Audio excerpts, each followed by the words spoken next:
Can you hear it? It's alive. So today I'm going to tell you how I make my sauerkraut from my own cabbage that I grow either in the garden or even on my deck in a little 1.5 gallon container. I grow beautiful cabbages. I pick them, I bring them in, I wash them up real good, but I don't cut them until I'm ready to make my sauerkraut. We're also going to go over why some of you have not been able to make sauerkraut. It's not your fault. It's the cabbage you're using, and we'll discuss that too, so next time you go to make it, it'll work. And you'll be aware of the issues that could be going on why you can't make sauerkraut. So I'm going to show you exactly how I made this, and then we're going to taste it when we come back. I don't know if I can wait.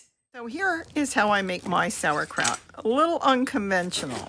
The first thing I do is I take it and I cut it in half. Isn't this gorgeous, this cabbage? Grown on my deck in a flower pot that's what? No more than a gallon and a half. And now I'm going to cut it up. Now I washed it really good on the outside. I looked inside, it was beautiful and clean, but I rinsed it as best as I could. Now I just chop it up. I do mine by hand. I know a lot of people put it in a processor, but you know, this is the way I like doing it. It's the way I grew up doing it with my dad. He always made sauerkraut. And put it all in a bowl, and I'm telling you, I can't stop eating it. I love raw cabbage. It's my favorite. Now, the next thing I'm going to do is start adding a little salt. This is just a couple tablespoons I put in there, and I start really mixing it through. You'll find that as soon as you add the salt, the cabbage starts to break down. It gets less. So it seems like you have a big bowl, but it will start to go down as you add the salt. It's already starting to work. And that's all there is to it. Now, I have no measurements. That's why you've been asking me to put it up. What is the recipe?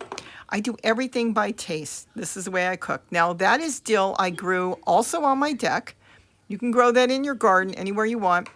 And I washed the dill really good. I personally like dill in my sauerkraut. You don't have to do it. I know it's unconventional, but I love dill. There's a lot of stuff I put in sauerkraut a lot of times. But today, that's all I'm putting in. So now I stuffed the jar. I washed this jar really good in soap and hot water and rinsed it really well. And now all you do is stuff it. Now you want to pack it super tight because again, it's going to collapse as the cabbage starts to break down. So you can just take it all and stuff it in that jar. Now if you want, you can always wash the cabbage as soon as you cut it up. I didn't bother because I washed it really good before I cut it, and it was beautiful and clean on the inside, so I just went for it. But you can wash it first. Then you wouldn't put salt in it until you're completely done.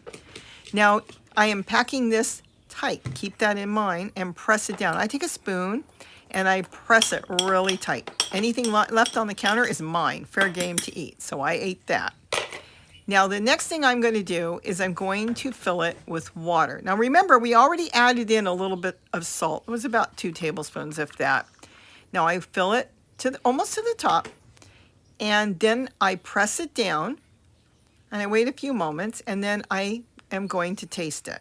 Now, I never double dip. You don't want to get any germs or anything in there. And I tasted it, and I didn't feel it was salty enough. I'm looking for the taste of the ocean. I want it that salty. I'm going to tell you something. We'll talk about a few different things as we go along because you can correct things later too.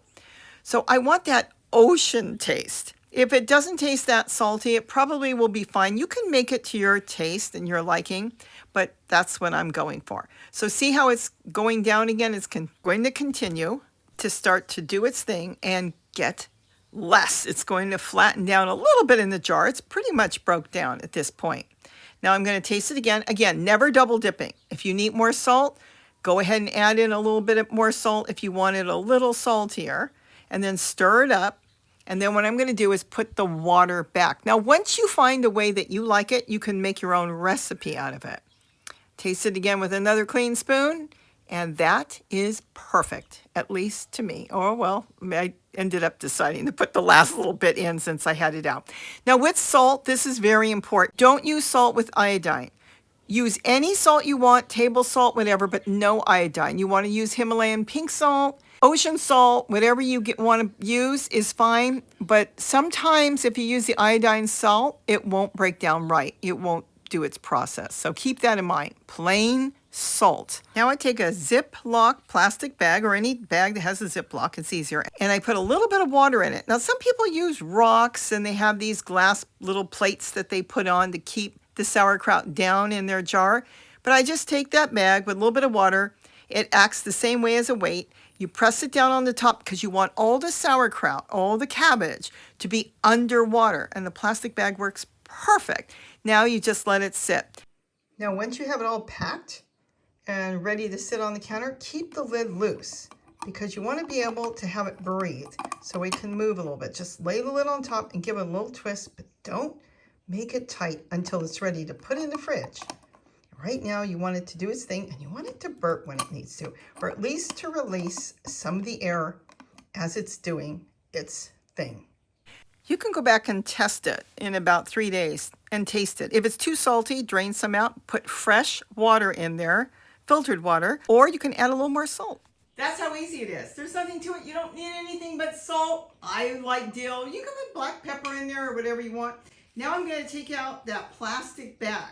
That was weighing it down. So that keeps everything underneath. Sometimes if it goes up your cabbage above the water and it doesn't get into the brine, it could get a little mold. You can just pick that off. But when you have it weighted down, you don't get that.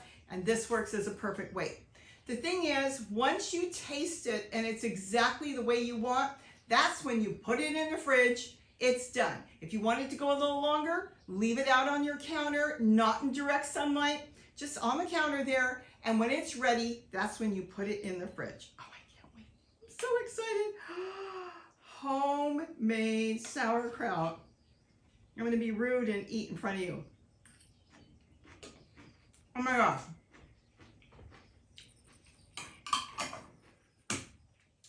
If I don't pop it, I'll eat the whole thing. This is wonderful. There's nothing better than homemade sauerkraut. You can make it yourself. Grow your own cabbage, make your sauerkraut. Now I'm going to tell you a few things. Because some of you have told me you can't make sauerkraut. It may not be your fault. I want to really eat this, but I'll eat after I'm done. I started making sauerkraut or attempting to make sauerkraut with the cabbages in the grocery store. If they are not marked certified organic, it may not work. If you buy it bagged, pre-shredded, it's not going to work. I've heard this from so many people. You may have been lucky and it might have worked for you, but generally it won't work. The reason is a lot of the food, especially cabbage, is treated. If it's been treated and there's no more enzymes or anything you need in there to make this work, what you'll end up is it will sit, it won't taste right, it will taste vinegary or off, or it will just rot. It won't do what it's supposed to do to make sauerkraut. Now I did fix that years ago by switching over and buying certified organic cabbage. They were like this big for like $4 or $5, but I found some true organic cabbage that was not sprayed, which we never use pesticides around here, and it wasn't treated. In other words, treated for long shelf life. They're treating a lot of our vegetables right now, so their life on the shelf will last a whole lot longer. But the problem is you can't do everything that you used to do with it. So if you wanted to add different things, like I was saying, I add different things. Sometimes when I make my sauerkraut, Gary loves peppers. I'll slice up some peppers from the garden, carrots from the garden, radishes, whatever you want, stuck the bottom, and then I just fill it with my cabbage. You can make it that way. It's so good, but you've got to use vegetables that haven't been irradiated or treated for a long shelf life. If you keep that in mind, you'll be able to make this. So I hope I've given you some tips and tricks on how to make sauerkraut. Bye-bye, and don't forget to eat what you grow. And boy, am I. Wow, it's so good. I'm done, now I can eat it. Oh, this is not enough.